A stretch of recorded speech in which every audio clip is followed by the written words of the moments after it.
Pois é, a partir de agora, pela Rádio Brasil Espírita, Espiritismo Sem Máscaras. Você pode, a partir de agora, compartilhar a nossa live em diversas redes sociais da Rádio Brasil Espírita, através da fanpage, através do YouTube, através também do aplicativo da Rádio Brasil Espírita. Pelo sistema iOS, pelo sistema Android, estão já chegando pertinho dos 200 mil aplicativos. E hoje nós temos um tema palpitante: possessão espiritual e exorcismo. O que é que a doutrina espírita acha sobre possessão e exorcismo? E quem vai falar com a gente é o Alfredo Narras. Eu sou Márcio Eduardo e você está, a partir de agora, com o programa Espiritismo Sem Máscara. Boa noite, Alfredo. Seja bem-vindo à Rádio Brasil Espírita de Alagoas. Boa noite, Márcio. Uma alegria muito grande estar no seu programa, uma honra para mim o seu convite. E estou muito feliz em poder conviver esses momentos com vocês todos que nos assistem. Pois não. O Alfredo agora vai desenvolver um pouco o tema sobre a possessão e o exorcismo, e logo em seguida nós entraremos com as perguntas dos ouvintes e as perguntas também da produção. É com você, Alfredo. Tá bom, Márcio. É um tema complicado. Fiquei assustado quando vocês me sugeriram o tema, porque é um problema muito complicado que existe na relação dos médiuns com os espíritos, né? Mas, de qualquer forma, eu acho que a gente pode suavizar o assunto. Não vale a pena aqui a gente ficar relatando casos de obsessão, porque eles são até comuns e todo mundo já viu de algum modo. Então, o importante, eu acho que aqui é a gente tentar localizar as causas desse processo. E aqui eu tive que fazer um apanhado, um estudo, na realidade, e eu tive que me basear, ou eu preferi me basear, além do livro dos médiuns, eu preferi me basear na narrativa do Emmanuel no livro A Caminho da Luz, porque ele é muito elucidativo nessa questão, pelo seu desempenho histórico ao longo da vida na Terra. Então, eu preferi fazer uma perspectiva histórica dessa questão para que nós pudéssemos tentar compreender as causas, como é que isso começou, né? Da onde surge a questão da obsessão e, consequentemente, da possessão. E depois, no final, a gente tenta enveredar um pouco pelos tratamentos disponíveis para a gente poder chegar a alguma conclusão, talvez, né? Então, o Emmanuel coloca essa questão da seguinte forma: antes do dilúvio universal, quando a Terra estava em formação, os seres primitivos da Terra, ainda em estados de primatas, com uma inteligência recém-incorporada, ainda pouco desenvolvida, a Terra foi envolvida e foi, de certo modo, contemplada com a presença de seres extraterrestres de outras civilizações que aqui aportaram e, de certo modo, escravizaram os primatas, de modo a que os primatas pudessem ser úteis aos interesses deles na mineração, nas coisas que interessavam para esses seres de fora levarem para os seus planetas de origem.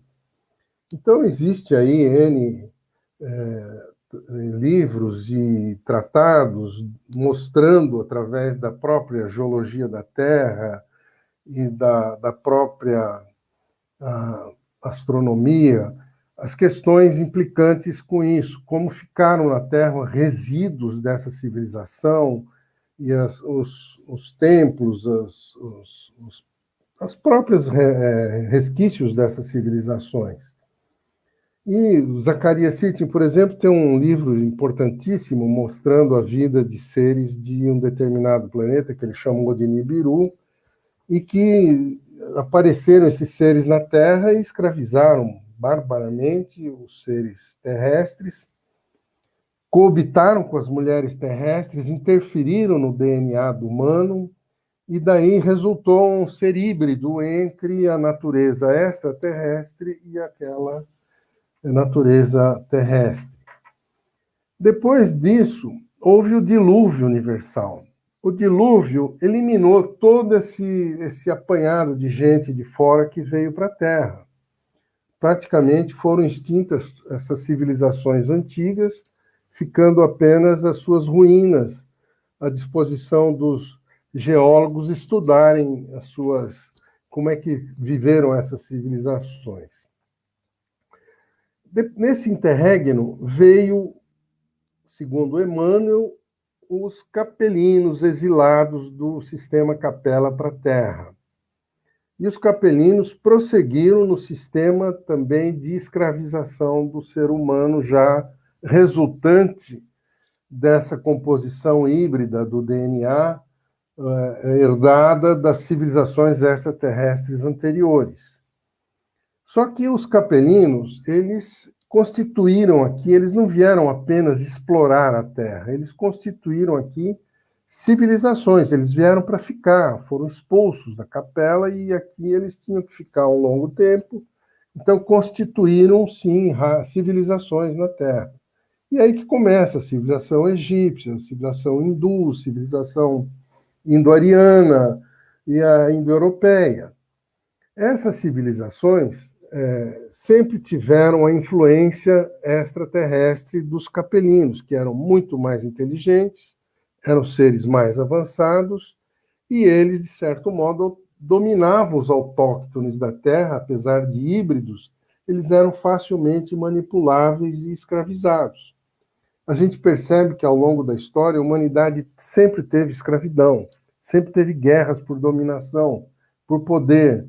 Fez parte do histórico da humanidade, até pelo temperamento dos capelinos que vieram para cá. Então, nesse processo, o que acontece? Há em cada ser um espírito imortal, um espírito ainda incipiente, oriundo da própria evolução na Terra, e um espírito evoluído vindo junto com os seres da capela. Então, são espíritos gerados em épocas diferentes, por meios diferentes, em civilizações diferentes, convivendo com seres gerados de outra forma numa civilização inferior, mais modesta, mais simples, mais ignorante, e naturalmente que essas civilizações mais avançadas contribuíram de alguma forma para o avanço das civilizações ainda primitivas, dos primatas, mas ao mesmo tempo também mantiveram sistemas de dominação, de violência, de agressão, de submissão. Esse processo, ao longo do tempo, foram sendo revirados através das reencarnações, porque esses espíritos que passaram a viver aqui na Terra, as primeiras reencarnações deles foram muito longas, dos extraterrestres, coisa de 1000 anos, 800 anos, 700 anos. Mas depois, com o predomínio do Homo sapiens, que são seres de vida mais curta, a civilização ficou com um turnover de reencarnações muito mais rápido, de 60, 70 anos no máximo. E aí, no processo reencarnatório, o espírito que ficava no plano espiritual, esperando reencarnar, acabava influenciando, obsidiando ou se vingando do espírito que ficava encarnado. E aí é que surge o processo da obsessão.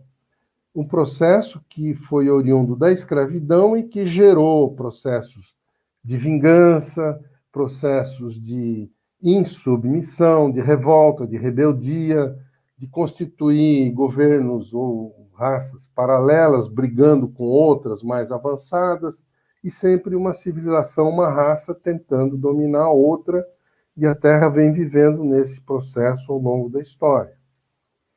Agora, o processo de obsessão que se originou, ele teve vários graus de obsessão, né? Teve espíritos que se tornaram amigos, que se tornaram dependentes, teve espíritos que se tornaram simbióticos, espíritos que se tornaram também em termos de ódio em relação aos seres que os dominaram. Aí, na história, aparece Jesus. Jesus, então, ensinou a separar os espíritos obsessores dos espíritos que estavam contribuindo com a civilização. Então, Jesus começou a fazer aquilo que mais tarde o catolicismo transformou em exorcismo, que era Jesus se utilizava do seu poder magnético, da sua capacidade de produzir efeitos físicos, e separava os espíritos obsessores dos obsidiados, de forma que as pessoas ficavam donas do seu próprio corpo e podiam, então, se movimentar com uma certa responsabilidade pelos seus próprios atos, sem a interferência de obsessores ao seu lado ou de espíritos intervindo. Vem de Jesus para cá a conscientização espiritual do ser humano. E aí começam os espíritos a produzir sociedades no nosso plano espiritual inferior, aqui próximo da Terra, com cidades espirituais, para que eles tivessem onde ficar enquanto esperavam as suas oportunidades de reencarnar. Nosso lar surgiu de um processo semelhante. Espíritos desencarnados na época do Brasil colônia, em Portugal, criaram o nosso lar, segundo a narrativa de André Luiz. Então, cidades espirituais criadas por espíritos que estavam vivendo há muitos milênios na própria Terra. Só que aí eles já estavam separados dos seres humanos. Então, tem uma coletividade espiritual independente da coletividade atuando fisicamente na Terra.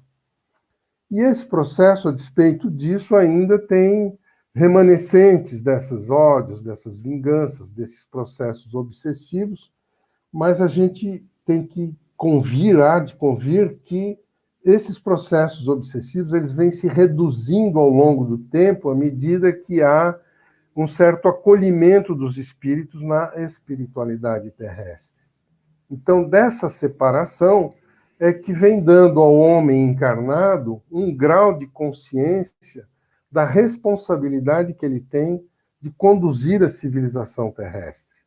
E aí é que o homem se torna, então, autor do seu próprio destino e ele consegue construir a sociedade independente da influência espiritual. Essa construção que está em jogo é que faz com que nós todos estejamos sendo despertados, não mais por espíritos que nos influenciam, mas sim pelo despertar do nosso próprio espírito em relação à espiritualidade superior, não mais aos espíritos desencarnados, mas aos espíritos superiores, que orientam em plano maior a evolução não só da Terra, mas do próprio universo. Então, nós começamos, a partir do surgimento da doutrina espírita, esse despertar espiritual está nos mostrando que nós pertencemos a uma família de espíritos muito maior do que essa coletividade que está só aqui na Terra. A humanidade é muito maior do que o número de seres humanos que está temporariamente aprisionado, está lacrado aqui dentro da Terra, sem contato com o mundo externo. Mas o que está acontecendo hoje é que, à medida em que nós vamos adquirindo consciência da nossa responsabilidade frente a essas comunidades de fora, e em relação, sobretudo, à própria humanidade que nos originou e da qual nós fomos temporariamente exilados, é que fará, num momento futuro, que nós consigamos conviver novamente com eles, porque teremos resgatado as nossas dívidas que nós criamos aqui na Terra com relação aos autóctones, aos seres primitivos, de cuja bondade, generosidade, de cuja ingenuidade, de cuja ignorância nós abusamos. Esse é o processo.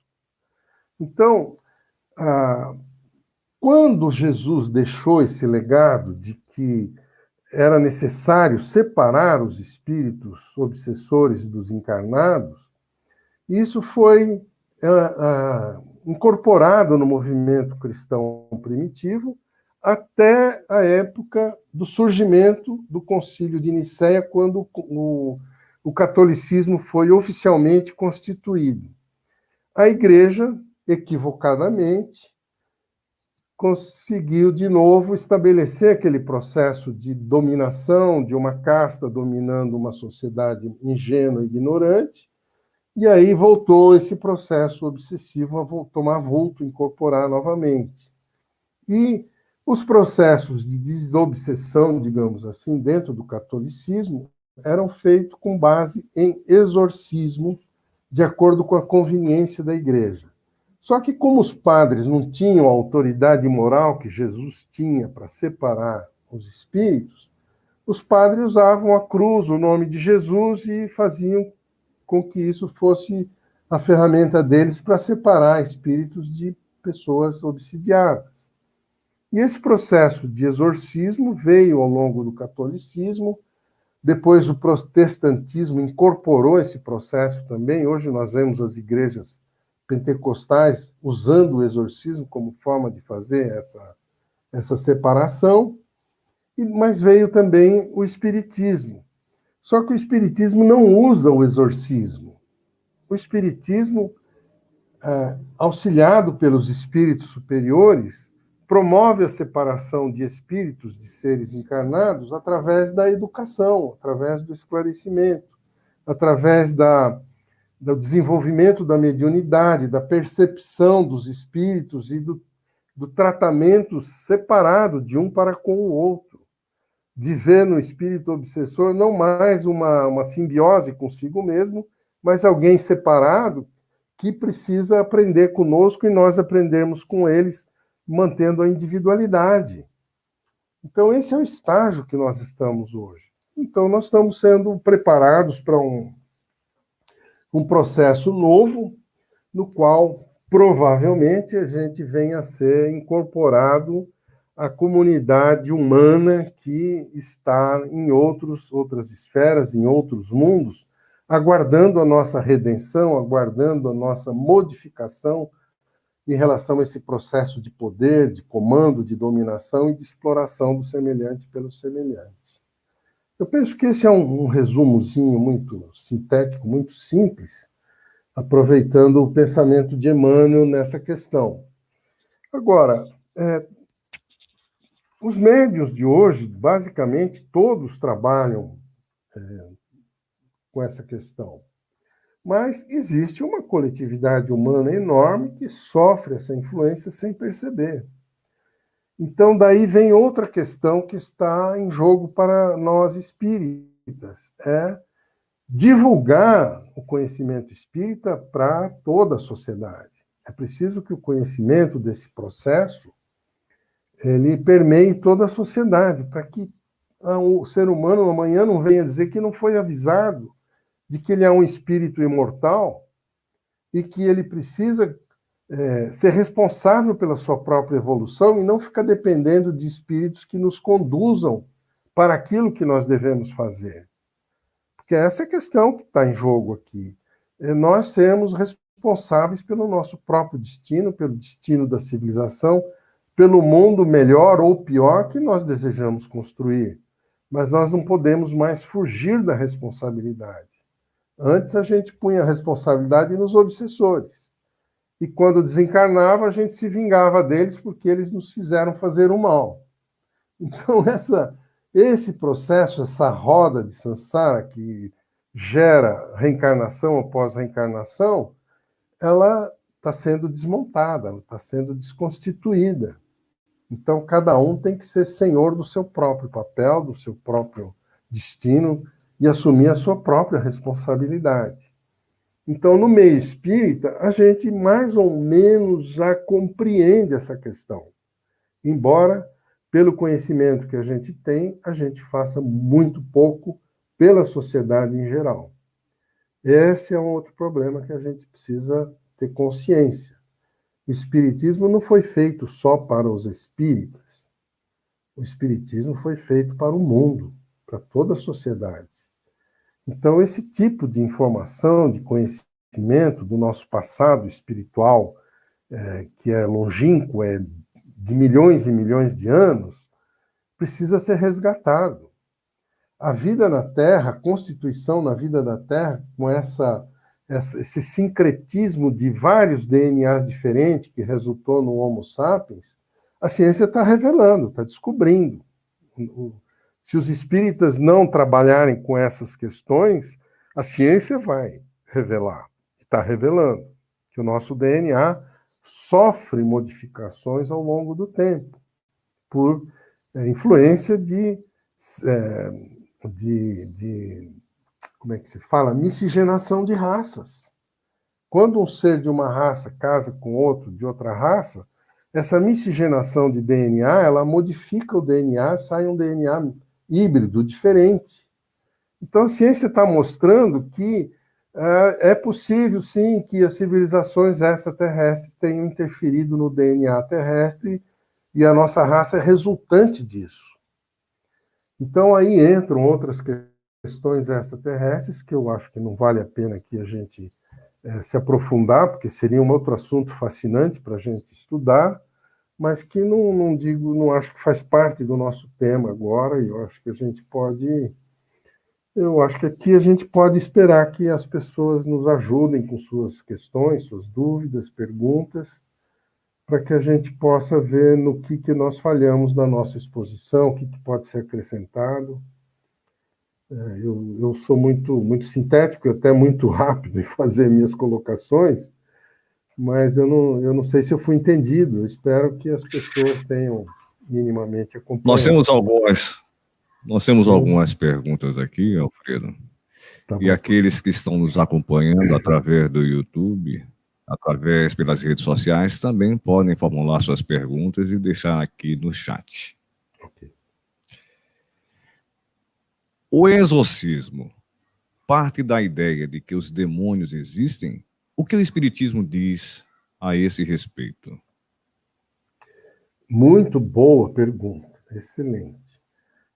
Tanto o o catolicismo quanto o protestantismo partem da premissa que as intervenções espirituais sobre os seres humanos partem de demônios, ou seja, de seres que personificam o mal. Então, esses espíritos não têm modificação, não têm redenção.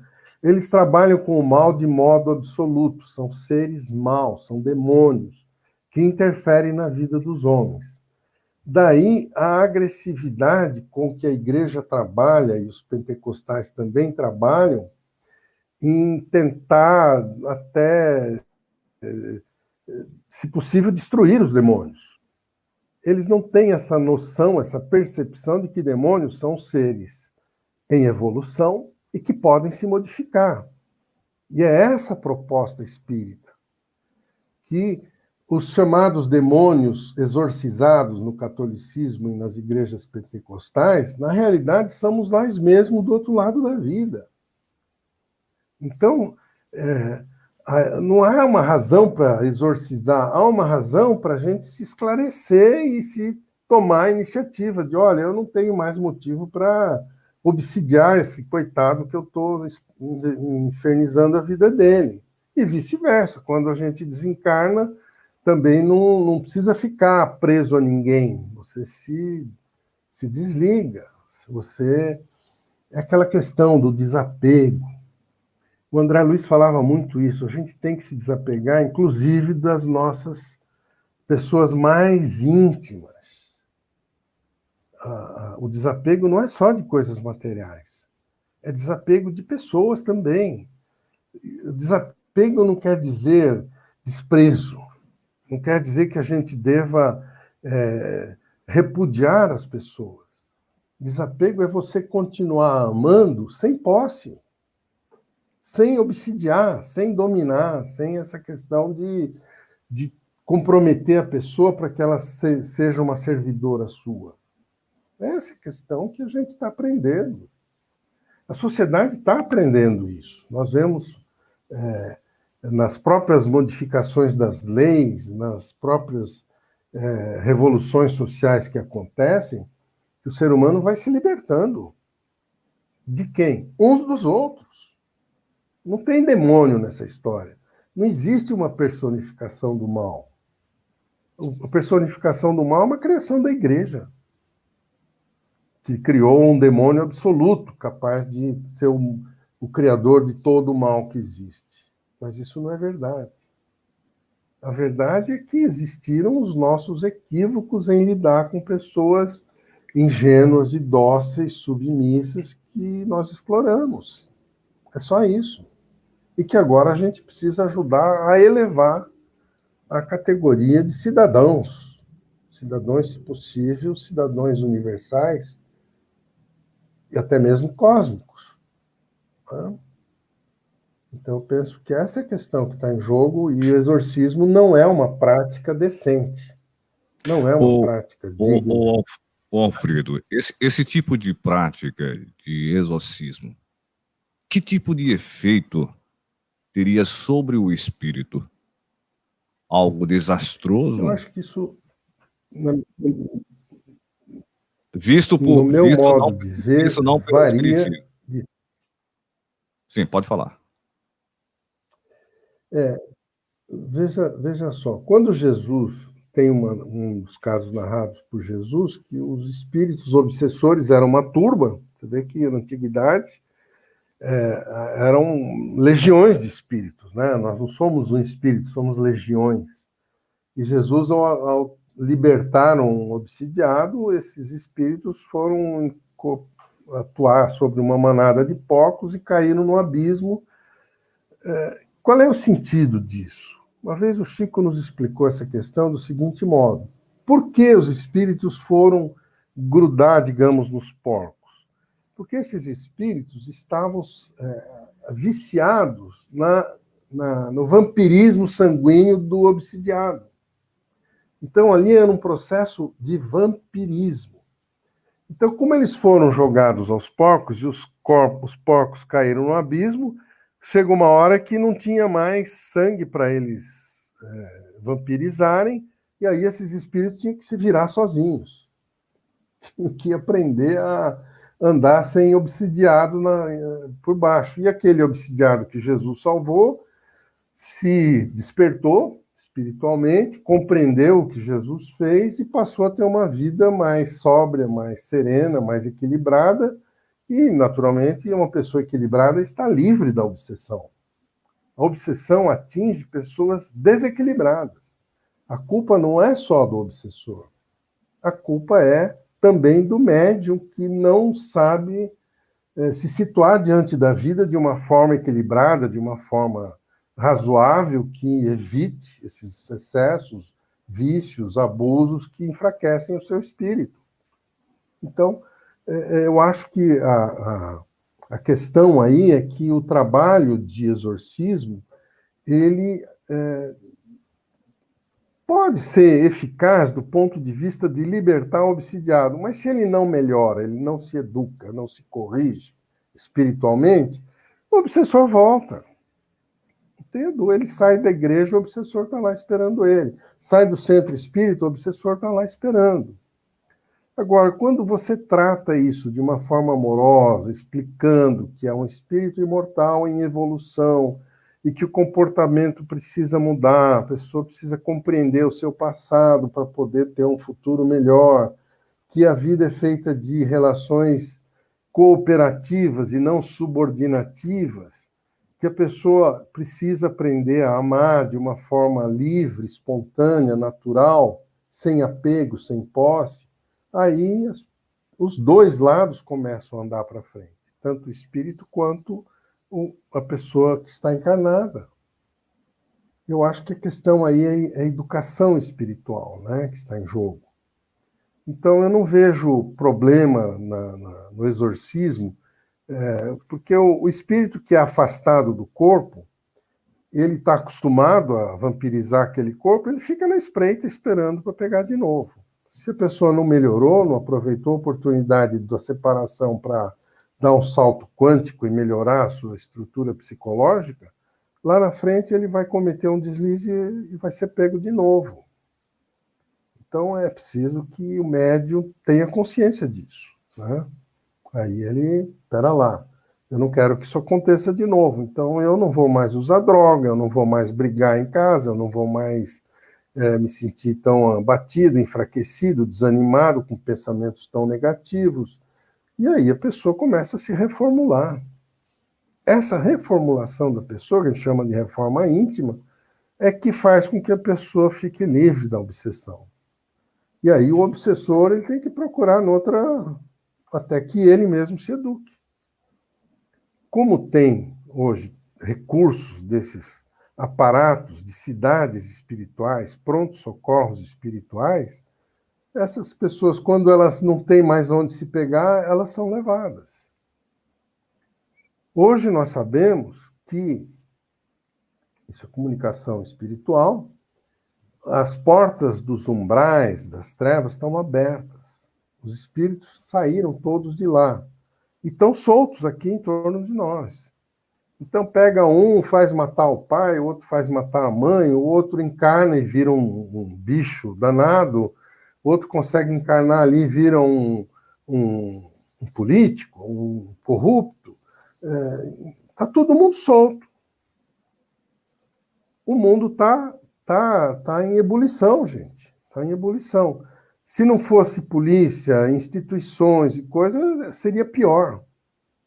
Agora, a gente espera que essas coisas vão se ajeitando, se ajeitem, né?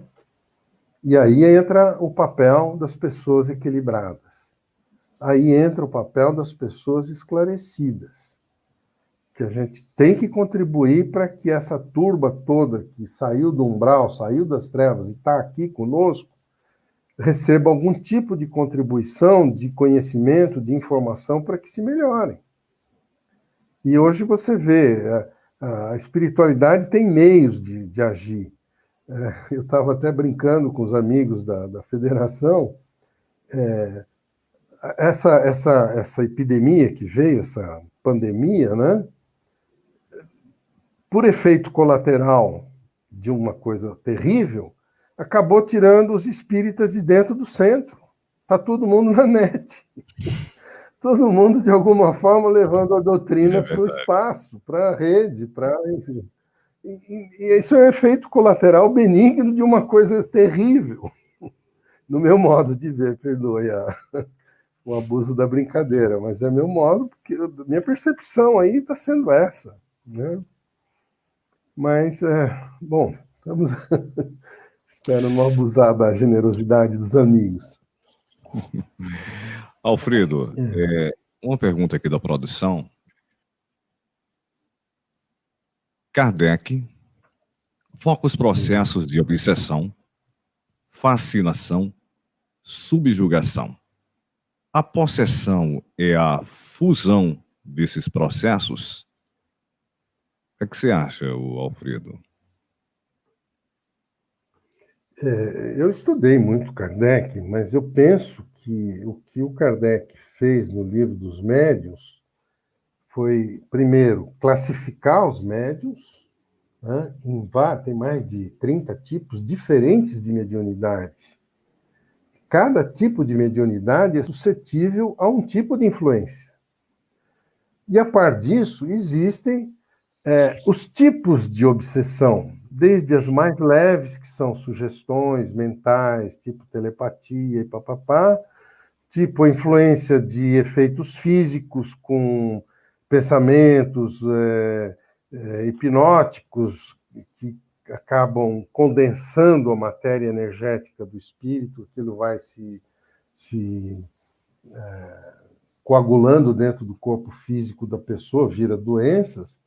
Como existe a incorporação. Então, são modalidades diferentes de influência espiritual. Não é que uma decorre da outra. O obsessor é inteligente. Ele vai procurar o médium que tem afinidade com o tipo de obsessão que ele quer praticar. Então, se é uma pessoa que quer progredir na vida através da corrupção, ele vai ajudar. Com certeza, ele vai influenciar. Se há uma pessoa que quer explorar a outra sexualmente ou coisa, e aquele espírito tem essa propensão também, ele vai influenciar para aquela pessoa pegar pessoas indefesas para abusar, para explorar, para estuprar, etc. E cada tipo de obsessor acha o médium com a inclinação que ele tem de fazer o mal ou o bem, se fosse o caso, mas não é o bem, é o mal que ele faz. Então, para cada tipo de mediunidade, há o seu tipo de obsessor. Agora, a obsessão simbiótica, que é a mais profunda, que é o caso do tema nosso, é aquela em que o espírito ocupa o mesmo corpo físico do obsidiado. Isso é a possessão.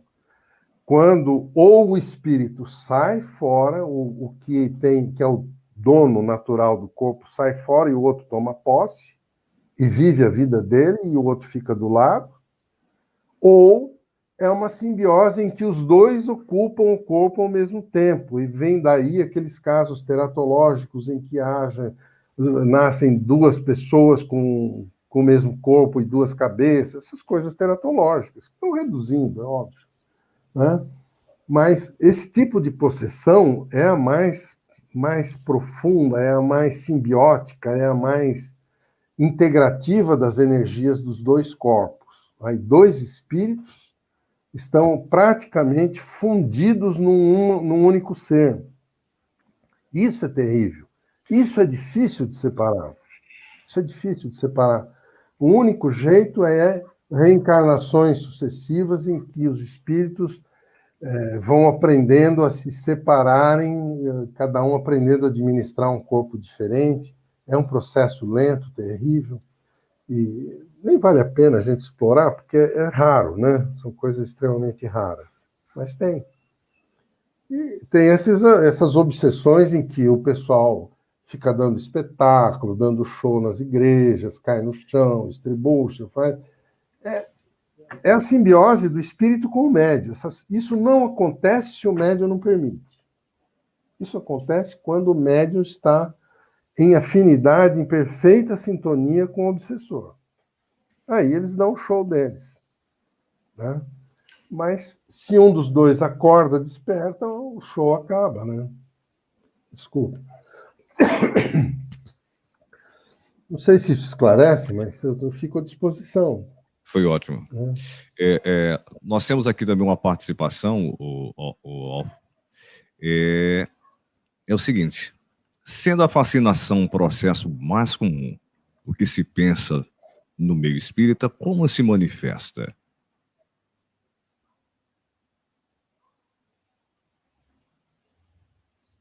Desculpa, Márcio. Não estou ouvindo, perdoe. Alô? Alô, tá escutando? Agora sim. Então vamos lá. Uhum. Por favor. Sendo a fascinação um processo mais comum do que se pensa no meio espírita, como se manifesta? Olha, é uma questão delicada, né? Também faz parte desse processo entre obsessor e obsidiado. Perdão. O que acontece? Geralmente, a pessoa é fascinada por um atributo de outra pessoa. Ou é a inteligência, ou é a beleza física, ou é uma riqueza, o poder, ou é algum... Geralmente é um atributo que a pessoa não tem. Então, essa ansiedade, essa necessidade de ter aquele atributo também faz com que a pessoa fique fascinada pela outra para ver como que ela fez para ser do jeito que ela é. Como é que ela consegue ser daquele jeito e eu não? Então, como é que eu adquiro aquele atributo pelo qual eu sou fascinado? Então, a fascinação é uma busca do espírito por uma faculdade, por uma capacidade, por um recurso, por um atributo que ele não tem, mas que ele acha no outro e quer obter. Então, ou ele busca obsidiar o outro para obter, ou ele procura destruir o outro para conseguir aquilo, ou ele ele se cola, ele se liga de uma maneira tal que ele não consegue se desligar do outro, mas a busca é pelo atributo. Se ele consegue aquele atributo, ele se liberta. Então, é uma questão, a fascinação é uma questão terrível de submissão de alguém que não sabe o próprio valor, de baixa autoestima, de incapacidade intelectual de raciocinar por si mesmo, de encontrar suas próprias respostas. Enfim, é uma pessoa pouco educada do ponto de vista intelectual e afetivo, que precisa de outra para guiar o seu destino, para dizer o que ela tem que fazer, onde que ela deve ir, como ela deve se portar, como ela deve se vestir, para que ela seja daquele jeito.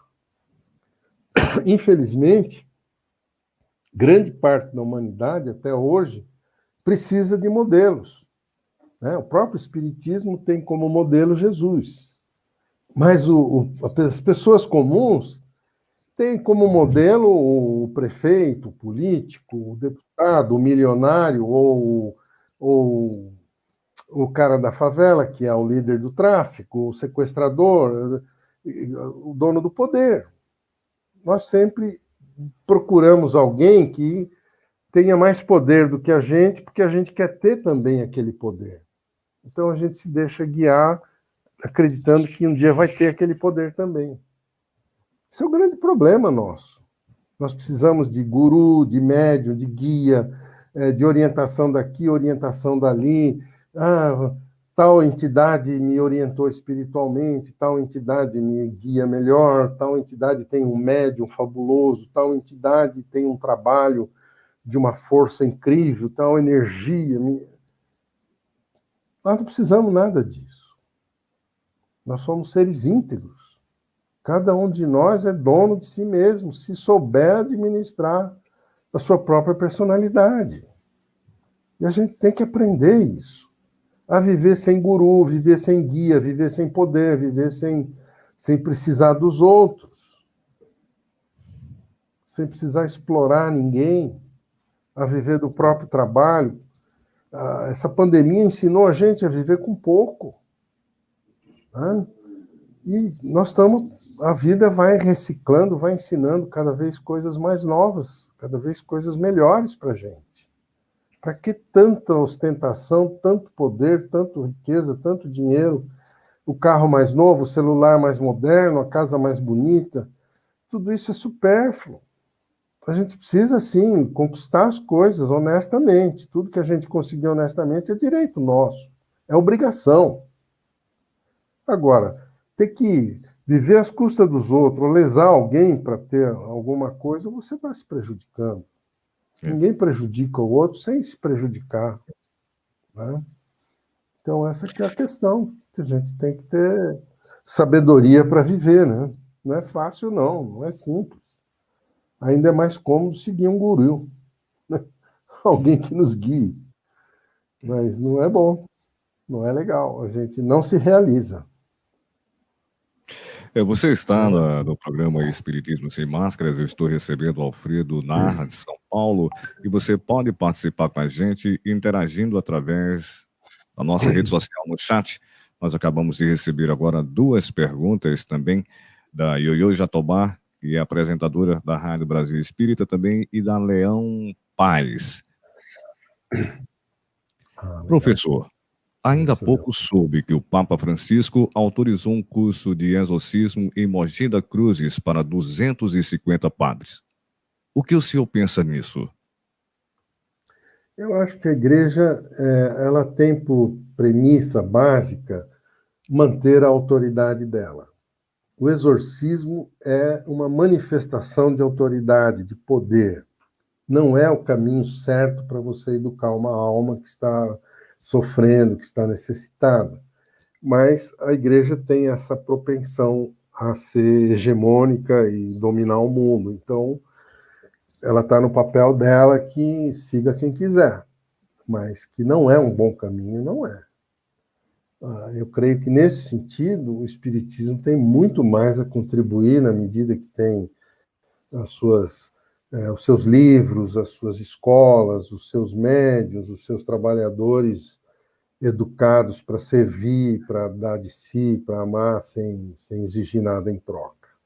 Então, acho que são dois tipos de tratamentos diferentes que estão à disposição das pessoas. Pode a igreja se submeter a um tratamento de exorcismo, que pode eventualmente funcionar, mas é temporário. Se a pessoa não se educa, ela volta. Enquanto que dentro de um trabalho espiritual, a perspectiva, a possibilidade da pessoa encontrar um caminho por si mesma melhor é mais convincente, eu penso. Não é. Cada um sabe de si, mas a gente que conhece a natureza humana sabe que cada um busca aquilo que é mais fácil para ele, né? Isso que complica tudo. Eu vou tentar ler aqui essa pergunta aqui da Leão Paz, que participa com a gente e interage através do chat do YouTube da Rádio Brasil Espírita. Quando a pessoa bebe e no meio ela diz que esquece, os outros dizem... Eu não estou entendendo bem a pergunta aqui, como está sendo formulada aqui, o Alfredo. Você está entendendo aí? Estou vendo, estou lendo aqui, né?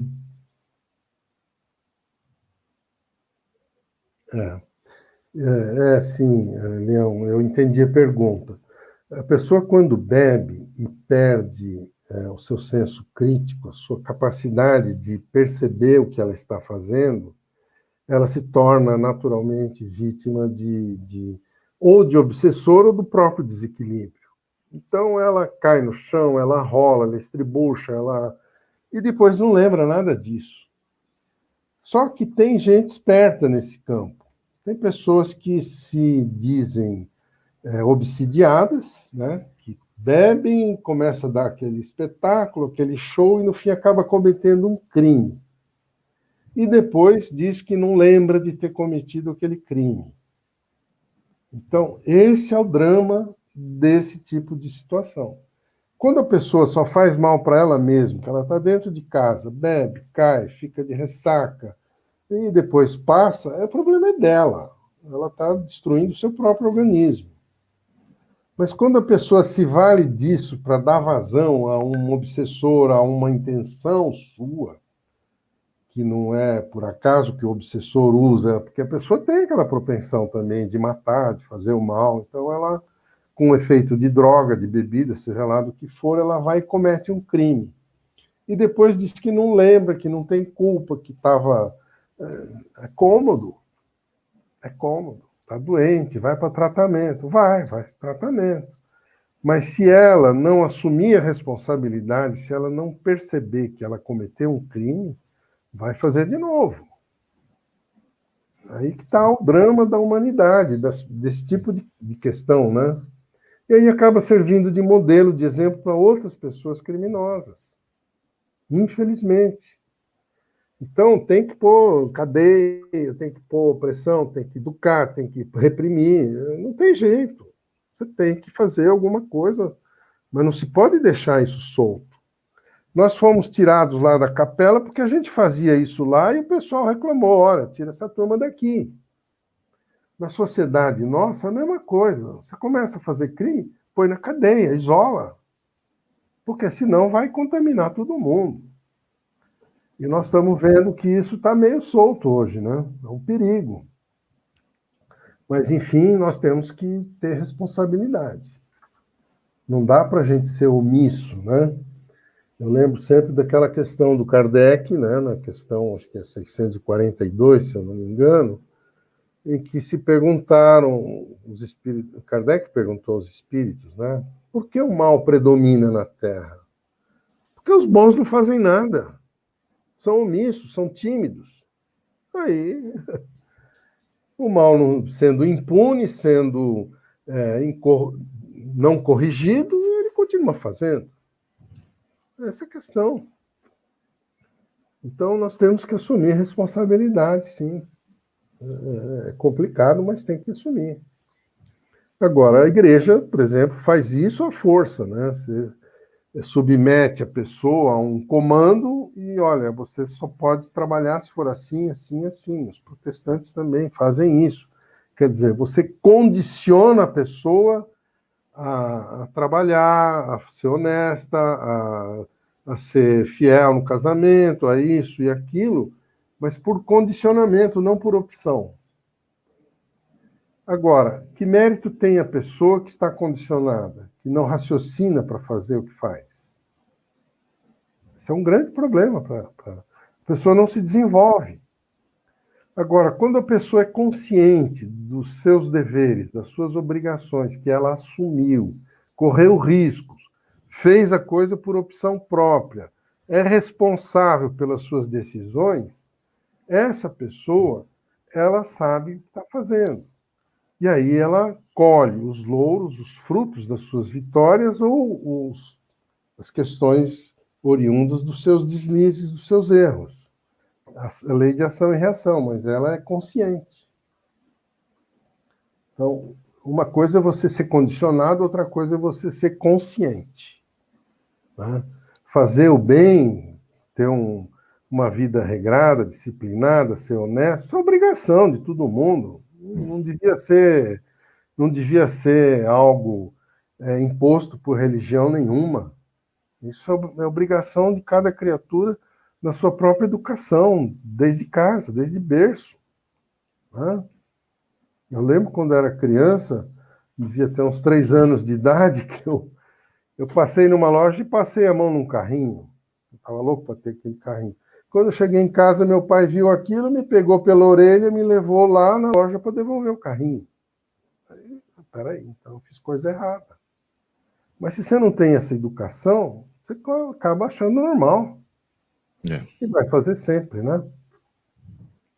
Então é questão tudo também de educação. Nós precisamos ter uma educação. E a gente está no mundo que está solto, né? Está valendo tudo. Agora, vai ter uma limpeza, não podemos duvidar disso. É aquilo que se fala nessa questão da transição planetária. Está se dando uma oportunidade. Olha, você sempre fez tudo errado. Eu vou te dar a última chance. Tenta fazer o certo. Se conseguir, nem que tirou 4 na média, você está aprovado. Agora, se você continua tirando 0, 0, 0, quando Jesus chegar aí com o boletim, com as suas notas, como é que você fica? Essa pandemia agora, Alfredo, já seria esse processo da transição, dessa oportunidade, mais uma oportunidade para a gente? O que é que você acha? Você falou agora. Aí entra uma questão muito, muito séria, muito difícil, muito complexa para a gente analisar. Desde o século passado, eu escuto falar, através de sociólogos, cientistas, que o planeta não aguenta esse aumento populacional desregrado. Então, tinha que haver uma política de limitação de filhos de uma sociedade. Só que isso tem um efeito colateral sério, que é envelhecimento gradativo da população. Então, você vai tendo cada vez pessoas mais velhas com menos jovens. Então, administrar esse processo é algo muito complicado.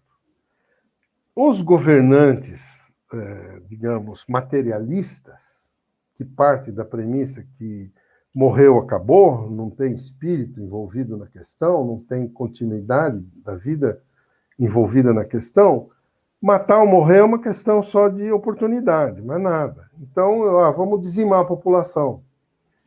Aí surgiram, primeiro se faziam isso através das guerras. Vamos fazer guerra e vai matar metade de 1/3 da população da Europa, a população da Europa para de crescer, acaba a doença, acaba isso, acaba aquilo, todo mundo vive melhor. São políticas de governo isso. Agora, o pessoal acabou percebendo que as guerras não destruíam só os seres humanos, destruíam também as conquistas tecnológicas, as propriedades, os templos, a arte, a literatura, a música, tudo era destruído na guerra. Aí o que fizeram? Não, os assassinos mais modernos, os os genocidas mais modernos, materialistas, que são, que eles falam? Não, vamos criar um vírus que mata só os homens, mas preserva as riquezas da sociedade. É isso que estão fazendo. Procurando encontrar um vírus dizimador que tira pessoal de campo, mas deixa a riqueza cultural. Então, nós estamos nesse processo. Agora, se isso é certo ou errado, nós não sabemos avaliar por que que Deus permite isso, por que que a espiritualidade não breca isso, qual é o papel dos espíritos em administrar esse processo, qual é o papel que cada um de nós tem que desempenhar nesse processo. É um problema complicadíssimo, gente. A gente vê, de um lado, a necessidade de ter um equilíbrio populacional, para o planeta se desenvolver de uma maneira equilibrada, e, de outro lado, essa necessidade de diminuir a população.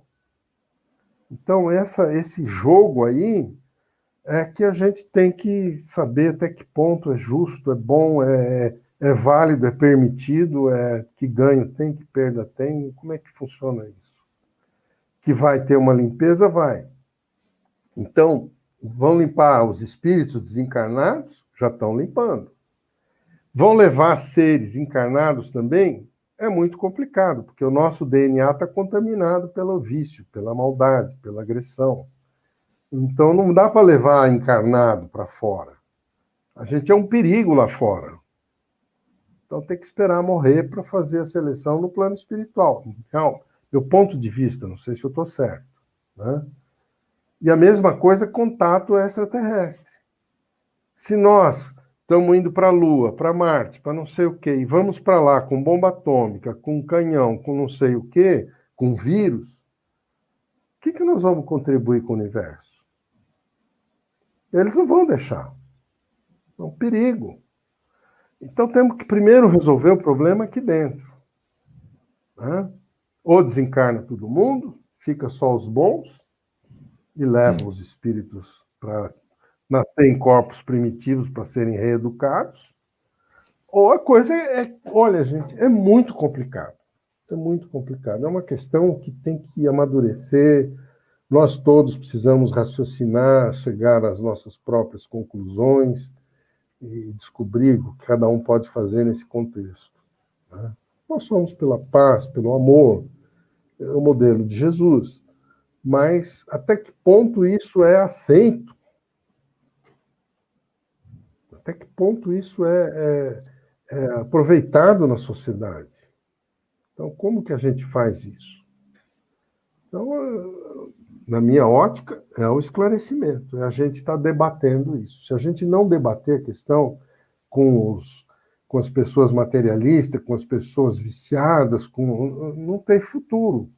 Vai ficar uma sociedade alternativa dentro do espiritismo, a quatro paredes? Não é justo, né?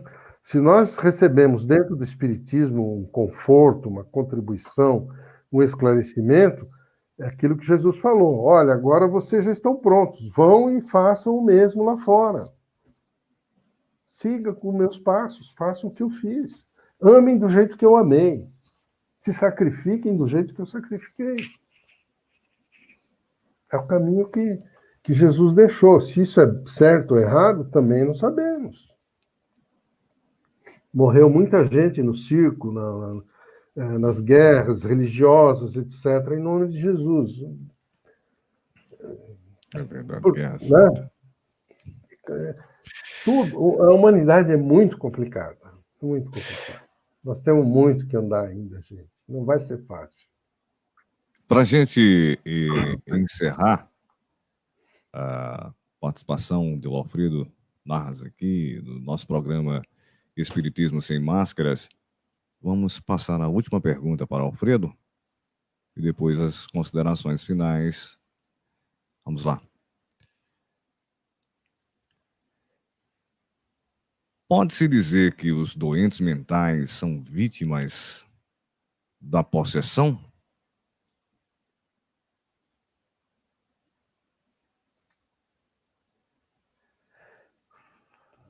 Nem sempre, viu? Nem sempre. Eu não gosto de falar na primeira pessoa do singular, mas nos trabalhos, nos centros que a gente frequenta, ou frequentava, né, nós vimos muito casos de pessoas fragilizadas pela dor. Então, a pessoa que não está preparada para perder um filho, para um divórcio, para uma separação difícil, de uma morte por acidente, ou seja lá o que for, perdão, esse despreparo nosso, essa falta de desapego nosso para entender essas situações extremas da vida, faz com que a gente se fragilize. E aí fica suscetível a influências, eu não diria de obsessor, mas de outros sofredores do mesmo nível, do mesmo tipo de problema.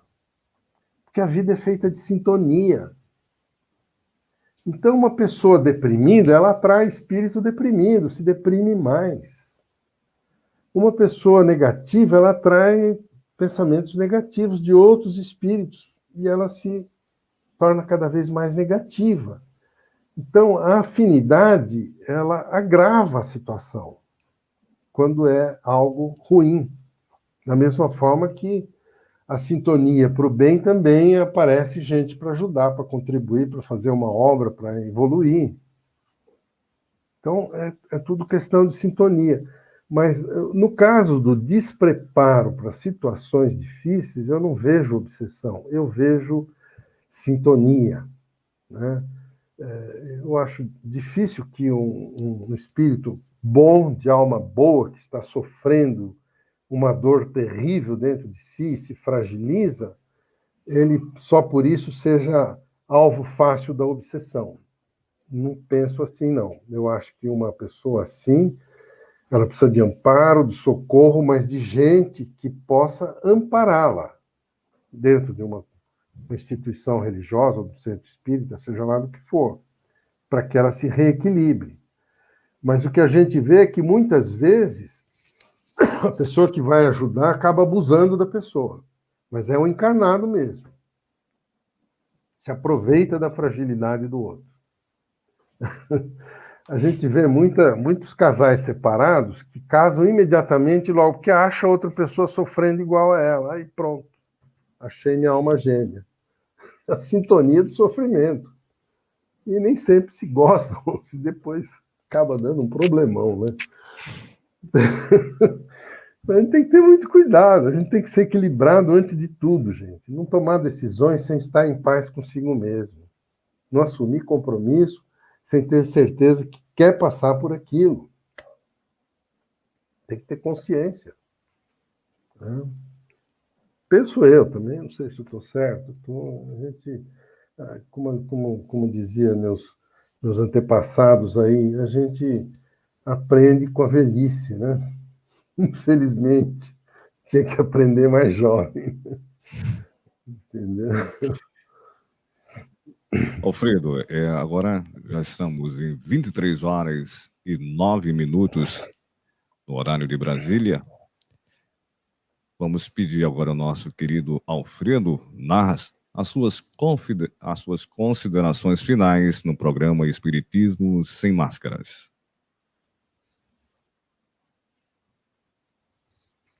Márcio, eu estou muito feliz de estar com você, com seus ouvintes, com seus espectadores. É uma honra para mim muito grande. Fiquei muito feliz com o convite.